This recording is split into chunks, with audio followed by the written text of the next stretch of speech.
Yeah, man. Thanks so much. Bye.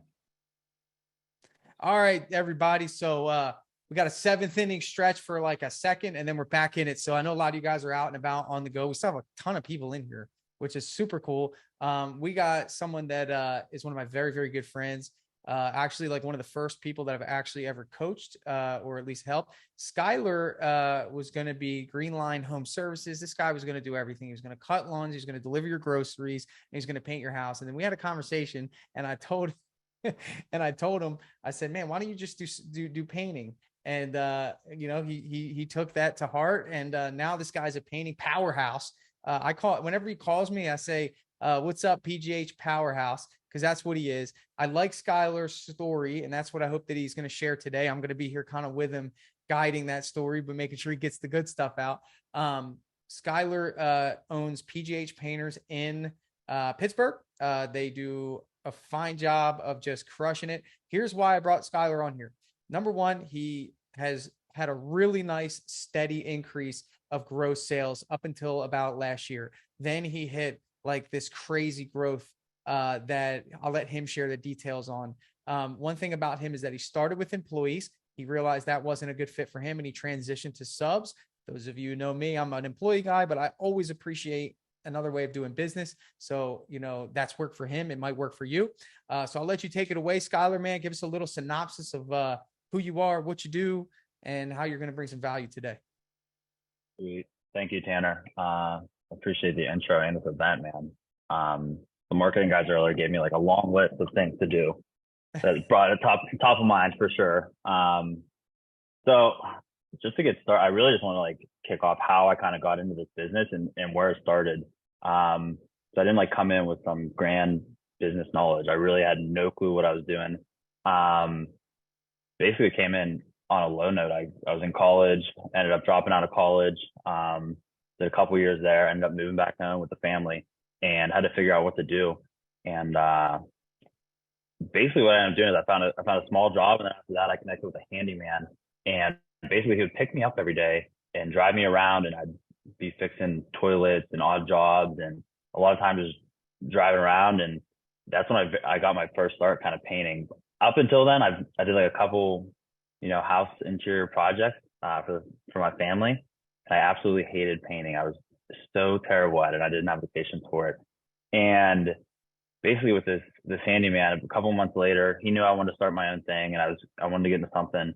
And like you were saying, I had like a landscaping company in high school. I'd like knock doors and sell mulch jobs. And he gave me the opportunity to paint a apartment for $3,000. And I was like, oh man, I'm gonna be rich. Because at this time I was making probably $14 an hour working with this guy. And this was just 5 years ago. He gave me this apartment for $3,000, and it took me a month to paint. I believe it was a 2-bedroom apartment, because that's exactly where my painting skills were at. I really had no clue what I was doing. It took me, I think, close to a week just to paint the ceiling. So that's kind of how I found my start in this industry. And I liked that opportunity to get paid for something I delivered, even though I had no clue what I was doing. At least I was kind of in control. If I could get better, get faster, I could make more money. So I kind of started building on that, started my own company. And just to give you an idea what that first year looked like, I kind of hired my buddy from high school, and we had a 4-door Subaru, and we would load up the trunk in the back seat, and we would just drive around, and we would do small jobs like painting interiors of garages or just 1 bedroom. At that point, I wasn't even willing to like take on multiple bedrooms because it was just too overwhelming for me at that point. And kind of just slowly built it up to where it's at now. And kind of where we're at now is this will be going into our 5th year right now. The second year, what it kind of looked like is I met Tanner. I started getting some mentors, and Tanner explained to me the idea of hiring 4 painters, so that way I could be half with the painters, half out doing sales and drumming up new business. So that's I was like, all right, I'll run with this. And I went ahead and put that into work, and we had a huge jump that year. The year after that, I basically just doubled that exact same model, and I had 8 painters running around. I think we had 3 separate crews, and I did that for 2 more years. And the second year, I kind of messed around. I do some real estate stuff as well, and I started like a small real estate business, and that made us stay the exact same size again. And that taught me a really big lesson about just trying to focus. Kind of like how Tanner mentioned before, when I first started the company, I wanted to do all these things, and then I said, all right, I'll just do the painting.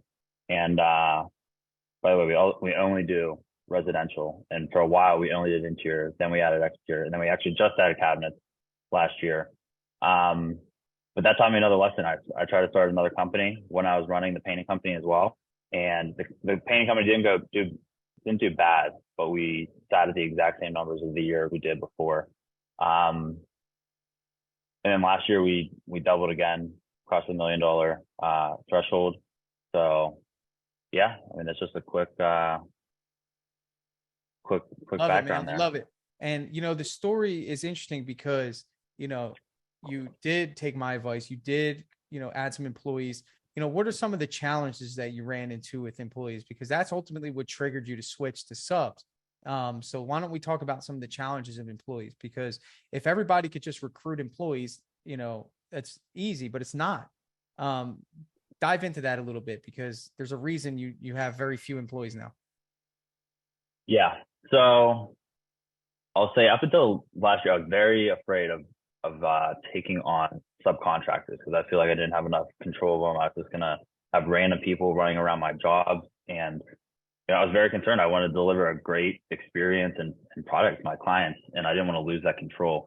So, but I was, at the same time, I was feeling a ton of pain, because I think the year before last, I got to the end of the year, and we sent out probably around 25 W-2s, and the size of the team at the end of that year, I think we had 3 people currently employed here. And I'm looking at this pile of 25 W-2s, and I was like, I can't believe I hired this many people this year. Most people never made it past a week. And then what I found is we would invest a ton of time into the guys that were good, and they would become crew leaders. And then 6 months after that, after they're running their own crew, and I'm the type of guy, after like someone proves themselves, I give them a ton of responsibility. So these guys were really like running their full jobs. I was having them order their own paint, collecting checks. Yeah, I was letting them do kind of everything. And then I think what happened is they just said, well, Skylar taught me all these great things. I'll just go out and start my own painting company, because they knew how to run a paint crew, just not how to sell and market and all the other important stuff. So I kept losing guys like that. And yeah, I needed to find a solution, because I had a lot of work that I could sell. We had built a really good reputation, but we just couldn't produce. It's super hard to sell an exterior when it's March and you're saying, well, I'm hoping we can get it done, by August. Customers don't want to hear that. And I was losing sales because of it. When it comes to what the transition point was, so you went out, I think you did like a tour. So you went out, you met with Nick Slavic, you met with Jason Paris, you met with Brad Ellison, who'll be speaking up next. And what did you gather from these guys that shifted your mindset? Because you were just kind of just like treading. And then, dude, after you met with them, after you got some information, right? That's all that changed. Information changes situations. Then you skyrocketed, man. It was like this pivot point. There has to be something that just shifted your brain to say, like, okay, it gave you confidence. What was it? Yeah, well, the first thing I saw was all these people running extremely successful companies running a subcontractor model. So then I like had the belief that I could do the same thing, because I don't think the belief was there before then. I said, maybe that works for those guys, but not for me. But when you actually go in person and you're looking at these guys' operations, it takes it from like that pie in the sky thing, like, oh, that's nice, but I can't do that. And then when you're actually sitting there and you're looking at it, you're saying, this isn't something that's impossible. These guys just, followed a framework and made it work. And it really just brought that belief that I could do the exact same thing.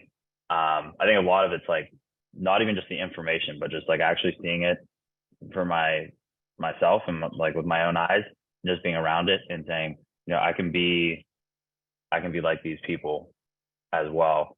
So it also made me think of like, how am I going to present myself, how am I going to run myself, and those kind of questions as well.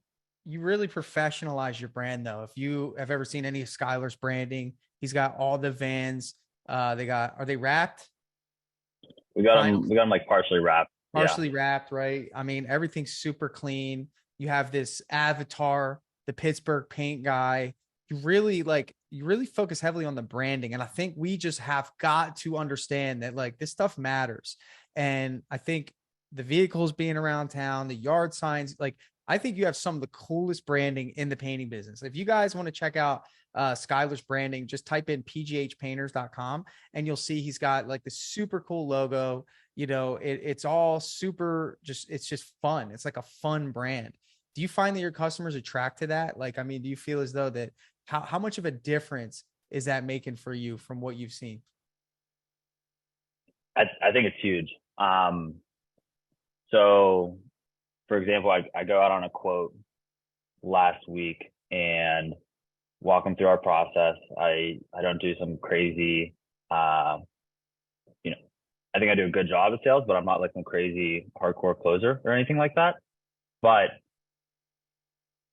with hitting them with all of like the value points, like you were talking about earlier with the, +5 on every single thing, we just want to seem like we're an extremely professional company, and that's what they can expect. So whenever I get out there, it's already like the job is already sold. Like unless they had there are some other great companies in my area. But a lot of times I'm going out and I'm giving a quote and my competitors have already been there, and they just lack confidence that those companies can even get it done. Even if I come in and I'm twice the price of the next guy, a lot of the homeowners I'm dealing with, like they just want to make sure they're going to hire one guy that's going to get done and it's going to be right. And with hitting them with all of those different things going on, they see the wrap bands, they see the website, they see the emails. I come out with my nice iPad and give them a nice little presentation. They just know that the next step is going to be just as professional as what they've already seen, instead of taking a gamble on a guy that just shows up and maybe gives them a quote, maybe not. Right. I love it. I got some questions rolling in. Guys, bring your questions. If anybody wants to talk and raise your hand, that's a nice change of pace. So if you want to come in, ask Skylar a question, some areas of expertise for Skylar would be transitioning into cabinet painting. So he's doing some cabinet painting now. Finding subs, that's a big one. If anybody in here aligns with what Skylar's going through, let's bring it in. So I'm going to go through a couple questions here. Number one, how did you find most of your subs? Did they have experience or did you have to train them from scratch? So pretty much all of our subs, some will come through referral. A lot of times we're just posting on Craigslist, and we're also putting ads up in the Sherwin-Williams, and also talking to Sherwin-Williams reps to see who they have on their account that may be subcontractors. And after that, we'll bring them in, we'll talk with them, and we'll give them a try on the job. And it's just watching them super closely. But a lot of these guys, like you can already tell when they show up, just like how when I go out and I meet with a homeowner, they can already tell like, hey, this company's legit. They're going to do a good job.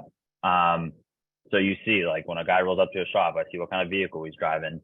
Is he driving a nice paint van, or did he show up in a $2,000 like little sedan that's, all covered in paint?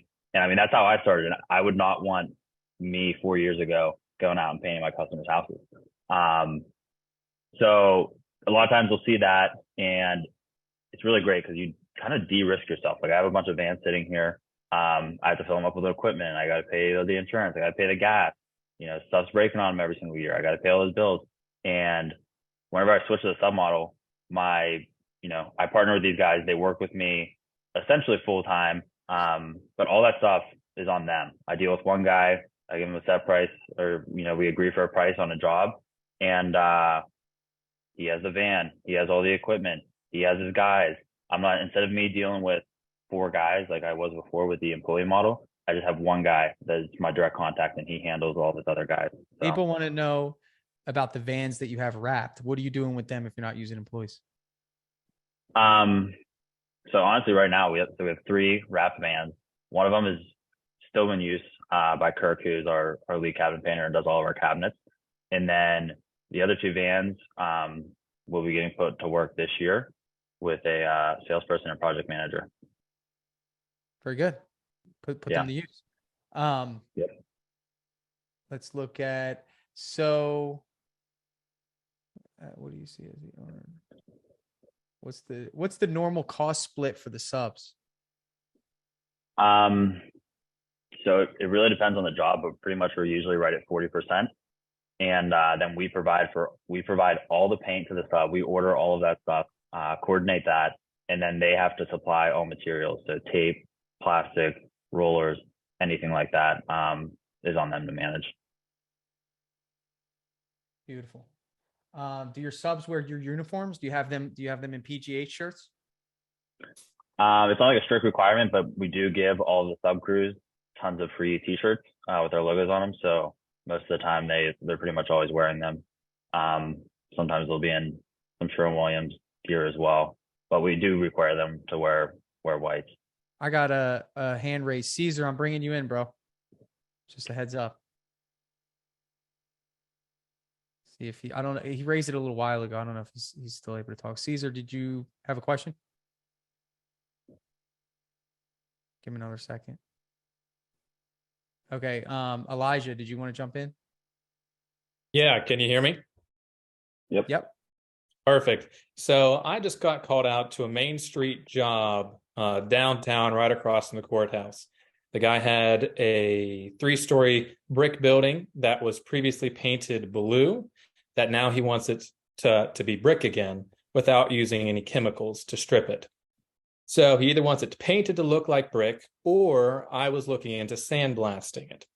I've never sandblasted, and I did a little bit of research to try to find someone who did sandblasting, and this was my concern for subbing that out. When reading their website, they talk about them doing painting as well and the other services. And so I'm afraid of trying to have them come out and losing the job to them from the customer. So that's a good one, dude. How do you go about that? Yeah. So the first thing I'd say is, if this isn't something you normally do, like if someone called me for that job, I would just say that's not something we're interested in doing.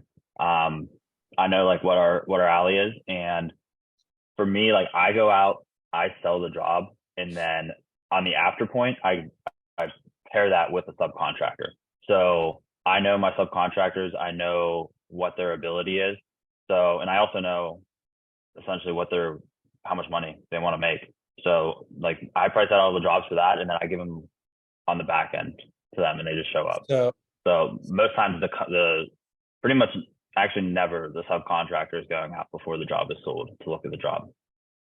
Okay, well, this would be the first contractor I've ever interacted with or subcontracted out. I've never delved into this. So what would be your advice? Because I would like to try the job and subcontract that out. I'm meeting with him tomorrow to see what you want to do. So how would I go about doing that for the first time?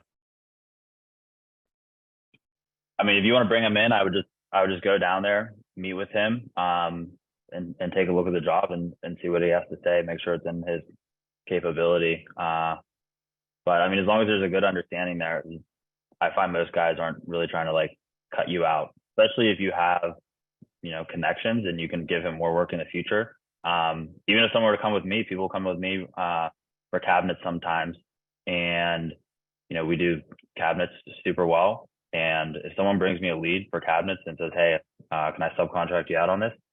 We'll do that as long as we get our normal rate, and I have no problem with that guy making whatever he makes off that margin. So unless this guy is like really snaky, it's probably not gonna happen. I would say this too, dude. Elijah, man, like you really gotta know who you're working with. But if this is the one opportunity you give them and they turn around and sell your job, if they see the short-term gain in doing that versus the long-term gain in the relationship they could be building with you, then you did yourself a favor by not bringing them on board, because that's just foreshadowing maybe what they're going to do in the future. So I don't know. I think if you build those long-term relationships, Brad is actually coming up next, and I think he's going to hit heavily on this, but probably something I wouldn't worry about with someone in my network for sure. If you don't mind, last question about this. How do I charge that? Do I get their price, mark it up 10% and add it to the bid? Or what's the pricing on that? That's completely up to you. How much profit, I guess, you need to make on them. But like if I'm subbing out a job, our goal for gross profit is 50%. So Love it. We got a couple more questions, and then Brad is coming up. So, what does your sales process look like when you get to a customer's house? Can you walk us through that? Do you use print media, presentation, iPad? Is there any softwares you have? yeah, so I mean, we're using Dripjobs, Company Cam. So basically, if I'm going into a house, I talk with the customer. We usually walk the job. While we're walking the job, I will kind of paint a picture in their mind of how we're going to handle their project and what it's going to go like. I ask them if they were hired a professional painter before, and kind of walk them through all the expectations and kind of just build expectations, and also try to see if there's anything they might be worried about, maybe asking about previous contractors they worked with, to see if there's any pain there that could be helpful when going to close the job. After that, I will, depending on the job type, I'll usually pull up. I have a big iPad, and I will go through photos and videos of jobs similar to theirs, and just kind of walk them through the process. I don't do that as much for interior and exterior, but for cabinets, I kind of walk them exactly through the process and send them a little video of every single part of the process there. And then after that, I just write up a quote on Dripjobs, and I run them through the details, and ask for the close. So Love it. Love it. Got time for a couple more questions. And then we're bringing in Brad Ellison. So any of you guys got any more questions for Skylar? Pop them in now. You can raise your hand if you want to chat. I'm just reading through them real quick. I'll touch on something quick. Same day. So Brandon put in, or you hit something else again? Yeah. I've kind of like built this. So I do a thing. It's called vacation every month. I'm in month 26 now, and it's taken me a while to get this. My first couple of years in this business, I was extremely stressed out, especially in the wintertime. So for a lot of people, this is the slow season, and I found myself in previous years getting extremely stressed in the winter, trying to keep everyone busy. And I've slowly changed my mindset on that to where I can go ahead and enjoy the slow times. Instead of trying to like push like crazy in January, I'll take vacations. I'll try to stay as busy as we can, but it's a huge like uphill battle in the slow times. So what I like to do is I kind of like to take a step back, maybe take a trip, gain some new perspective, and really like hit it hard when the times are good. Because the effort that you put in those slow times is great if you're building stuff on the back end, but like if you're just trying to push revenue in the winter, it can be super tough, at least where I'm at. And if I put that same effort in summertime, I get a 10x return. But here it's like wintertime, I'm getting like a 2x return, if anything. So I try to be, pretty intentional in that, and take some stuff off.